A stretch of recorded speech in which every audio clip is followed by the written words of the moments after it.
Buenas tardes, queridos amigos. Actualmente atravesamos la crisis más profunda en la historia sanitaria y económica de nuestro país, derivado de la pandemia del coronavirus. A esta crisis se agrega una más, la crisis política, generada desde el Palacio de Gobierno, donde se escucha un audio al presidente, su secretaria y asistente, tramar cómo obstaculizar a la justicia, manipular testigos, alterar pruebas. Este acto hace que el presidente pierda credibilidad y legitimidad ante el país. El día viernes, el presidente se presentó ante el Congreso a hacer sus descargos. Lejos de hacerlo, se valió de triquiñuelas para confundir a la gente. Con lo cual, lo único que hizo es comprometer aún más su alicaída situación. De otro lado, cabe señalar que en esta pandemia las personas más golpeadas son los adultos mayores. Según cifras oficiales, 7 de cada 10 personas que mueren son de este grupo etario al cual pertenecen nuestros hermanos fonavistas. Es una irresponsabilidad que el gobierno, hasta la fecha, no honre su deuda con los fonavistas. En este estado de emergencia, los fonavistas tienen 2 salidas posibles de solución. La primera de ellas, que el Ejecutivo dicte un decreto de urgencia para que los fonavistas retiren el 95% de sus aportes y el 5% restante siga la secuencia de la Ley 29.625. Esta alternativa se ampara en el artículo 118, inciso 19 de la Constitución.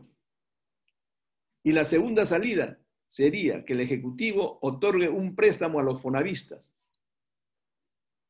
por el 95% del préstamo que el Estado le debe, la misma que se cancelaría cuando se ejecute la Ley 29.625, y el 5% restante siga los trámites burocráticos. Esta alternativa se sustenta en el hecho de que el Ejecutivo ha prestado dinero a través del programa Reactiva Perú a empresas que no necesitaban, tales como a empresas relacionadas a investigaciones de corrupción, a empresas que han despedido masivamente a trabajadores, etcétera, etcétera. Y como si esto fuera poco, estos préstamos están garantizados por el Tesoro Público, es decir, con el dinero de nuestros impuestos. Para hacer efectivo lo que acabamos de expresar, se requiere que los fonavistas, salvo mejor criterio, ejecuten la programación siguiente. Primero, en el plazo máximo de 1 semana, se presente un memorial a la presidencia solicitando el pago de sus aportaciones en base a una de las 2 alternativas propuestas. Segundo, que todos los fonavistas conozcan el objetivo fijado para optimizar así su sinergia. Tercero, después de haber presentado el memorial, ipso facto se deberá organizadamente solicitar el apoyo del Congreso, del Tribunal Constitucional, de la Defensoría del Pueblo, de los medios de comunicación y del pueblo en general. Y cuarto, de no contar con los resultados esperados, la última instancia sería convocar a los fonavistas a una marcha general a nivel nacional, responsabilizando por escrito al Ejecutivo por lo que pudiera suceder con los adultos mayores en esta época de pandemia. Habiendo transcurrido medio año del estado de emergencia nacional, vamos a hacer uso de los gráficos y cuadros que a continuación se detallan, a fin de visualizar su comportamiento.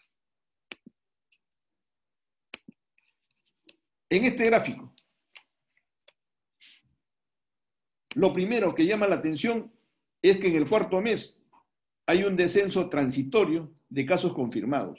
A simple vista, se puede pensar que en dicho periodo disminuyó el número de contagios, pero no es así. Lo que ocurrió fue que en ese mes se muestrearon a menos personas, conforme se evidencia en el cuadro que tenemos a la vista. Esta forma de muestrear deja mucho que desear. La sumatoria mensual de los casos confirmados por el COVID-19 durante estos 6 meses asciende a 744.400 personas contagiadas. Cantidad preocupante por encontrarse descontrolado. Su génesis de este comportamiento se debe a lo siguiente. Primero, al hecho de haberse equivocado desde el inicio de la pandemia y continuar a la fecha testeando a personas mediante pruebas rápidas, a sabiendas que no son confiables para este tipo de diagnósticos. Segundo, no haber realizado la mayor cantidad posible de pruebas moleculares para detectar oportunamente el virus. Tercero, no contar con una estrategia sólida de ataque a la pandemia. Cuarto, no haber sido bien llevada la cuarentena de los 107 días. Y quinto, a problemas estructurales del país. A la fecha, el virus viene ocasionando más muertes, y no solo ello, sino también generando una serie de secuelas en las personas que han sufrido esta enfermedad.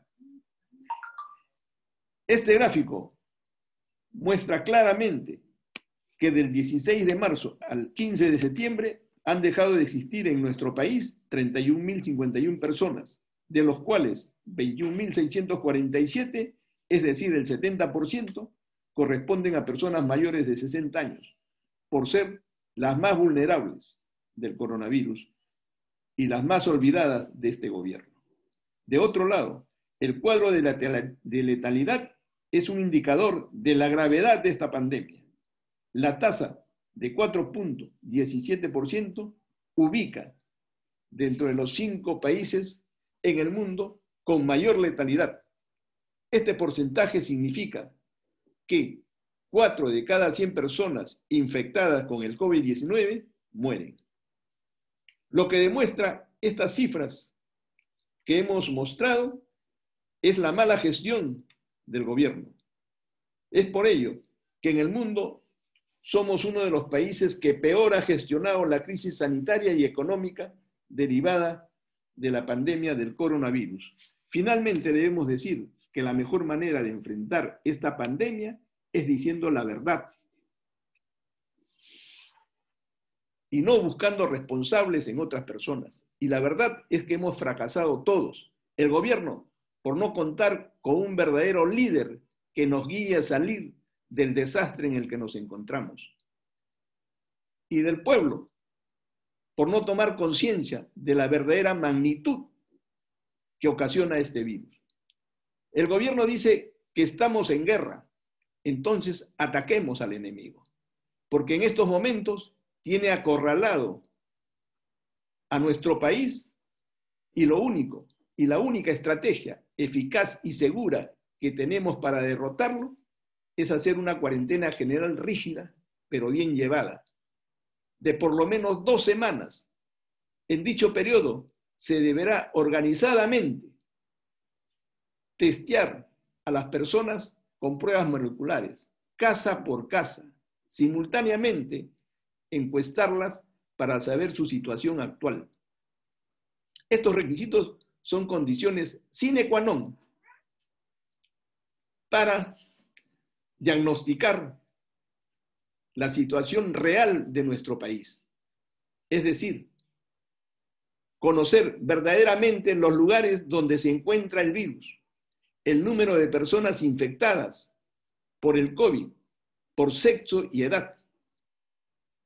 Contar con un registro actualizado de las personas respecto a su situación económica y social.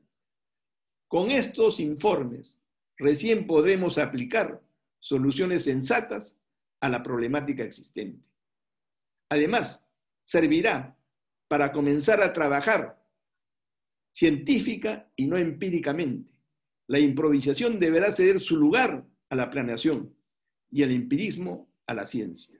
Sin más que decirle, se despide su amigo Celso Sánchez Antunes hasta una próxima oportunidad. Gracias.